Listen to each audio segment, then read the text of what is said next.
인간과 신이 결혼을 하니까 많은 사람들이 궁금했어요. 그래서 신들이 막 보러 왔습니다. 근데 결혼식에 불화의 여신을 부르긴 좀 이상하겠죠? 이에 화가 난 이제 에리스가 신들한테 사과를 하나 줍니다. 이 사과를 가장 아름다운 여신에게 주라고 사과를 던져 놓는데요. 그러자 많은 여신들이 내가 더 이쁘다고 서로 싸움이 붙습니다. 제우스가 이를 보고 한 여신을 지목할 수 없는 거예요. 이 선택을 인간에게 맡깁니다. 파리스는 여기서 가장 아름다운 여신을 선택하게 됩니다. 그런데 이웃나라의 왕비인 헬레나입니다. 그래서 스파르타가 이 그리스의 모든 나라를 연합해서 이제 트로이로 전쟁을 하러 쳐들어옵니다. 트로이 전쟁이라고 하면 가장 누가 먼저 떠오르시나요? 아킬레우스입니다. 아킬레우스의 약점인 발목에 화살을 맞고 죽게 되는 거예요. 아킬레우스가 죽고 난 후에 이제 그리스군과 트로이는 비슷한 전력을 갖추고 계속 전쟁을 하게 돼요. 무려 10년간 전쟁이 이어졌는데요. 지칠 때도 됐죠. 그래서 그리스의 오디세우스가 고민을 해봅니다. 어떻게 하면 이 전쟁을 끝낼 수 있을까? 그렇게 해서 나온 아이디어가 바로 여러분들 모두가 아는 트로이의 목마입니다. 전쟁을 끝내기 위해서 마치 전쟁에 지고 퇴각하는 것처럼 꾸몄어요. 목마를 만들고 남겨놓고는 그리스군들이 퇴각을 합니다. 그리스군이 물러가자 전쟁에서 승리해서 너무나 좋아하는 거예요. 이겼다 하고 막 신이 났습니다. 이 목마를 신들에게 제사를 지내기 위해서 성 안으로 이렇게 끌고 들어오는 거예요. 이 트로이 목마 안에 몰래 숨어있는 그리스군들이 나와서 점령할 것을 우리는 예상할 수 있죠. 자, 그렇다면은 트로이에 이것을 예상하는 사람이 아무도 없었을까요? 오늘 2명을 소개해 드리도록 하겠습니다. 먼저 카산드라라고 헥토르의 여동생이 있었어요. 이 여인은 예지 능력이 있어가지고 저 목마 분명 뭔가 나쁜 일을 생기게 할 것이다 라고 얘기해서 못 들어오게 해야 된다고 얘기를 하였습니다. 그런데 이미 트로이인들은 승리에 심취해가지고 무슨 소리 하냐, 그냥 빨리 들고 와서 우리 승리의 축배를 들자, 이렇게 해서 목마를 막 그냥 들고 와요. 결국 이 트로이 목마에서 군인들이 다 나오고 해서 트로이는 멸망하게 되죠. 이 카산드라의 이런 걱정, 이것이 결국 묵살되었는데 이 신화를 바탕으로 카산드라 콤플렉스라는 것이 생겼습니다.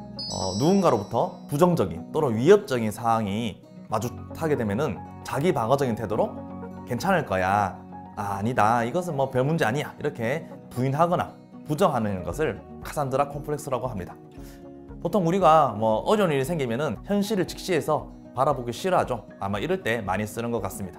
자, 이 여인 말고도 트로이 목마를 걱정하는 사람이 있었습니다. 바로 트로이의 제사장인 라오콘이었어요.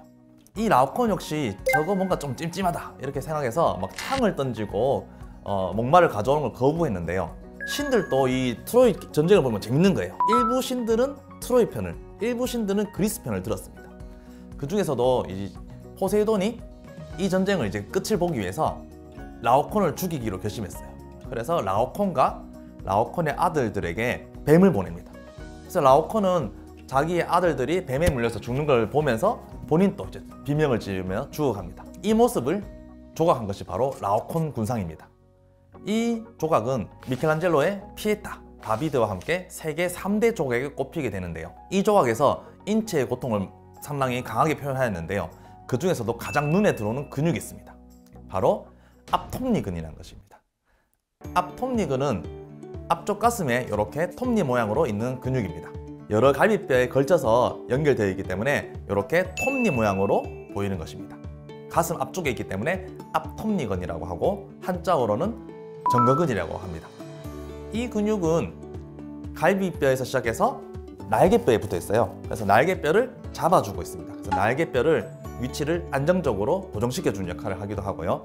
그리고 이 근육이 수축을 하면은 팔이 앞쪽으로 움직이게 됩니다. 왜냐면은 날개뼈가 가슴 쪽으로 살짝 앞으로 오기 때문에 팔이 이렇게 나가기 좋게 돼요.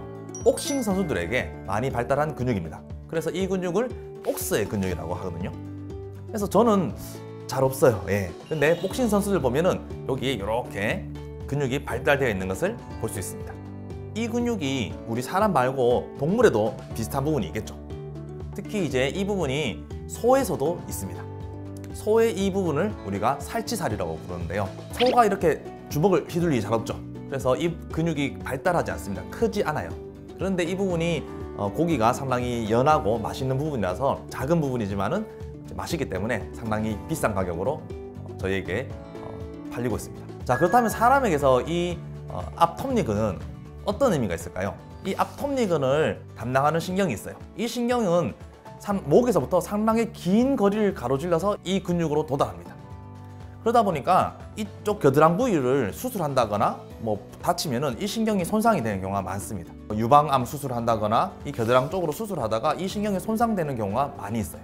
이 신경이 손상되면은 날개뼈를 안정적으로 잡아주지 못하기 때문에 손상된 부위에 날개뼈가 이렇게 올라와 버려요. 앞에 있는 톱니근이기 때문에 앞톱니근이잖아요. 센스 있게 느낌을 아시는 분들이라면 앞톱니근에 대항하는 뒷톱니근도 있다는 것을 생각할 수 있습니다. 네, 등 쪽에도 바로 톱니근이 있는데요. 등에 있는 톱니근은 위아래 두 개가 있어요. 이것은 무슨 역할을 하느냐? 우리가 이제 호흡을 하잖아요. 호흡을 하기 위해서는 가슴에 안에 공간이 커져야 됩니다. 그래서 이 두 개의 톱니근이 위에 있는 톱니근은 가슴을 이렇게 올리고요. 아래에 있는 톱니근은 가슴을 내립니다. 그래서 전체적으로 이 흉곽, 가슴 공간을 크게 만들어요. 그래서 공기가 들어오도록 그리고 다시 수축과 이완을 하면서 공기를 내뱉고 이렇게 할 수 있도록 조절을 하고 있습니다. 다시 트로이 전쟁으로 돌아와서 목마 안에 숨어있던 그리스군들이 밤이 되자 목마에서 나와서 성문을 열고 대기하고 있던 그리스군들이 쳐들어옴으로써 트로이 전쟁은 그리스군의 승리로 끝나게 됩니다. 겨우 이 가짜 목마 때문에 허무하게 전쟁이 끝났잖아요.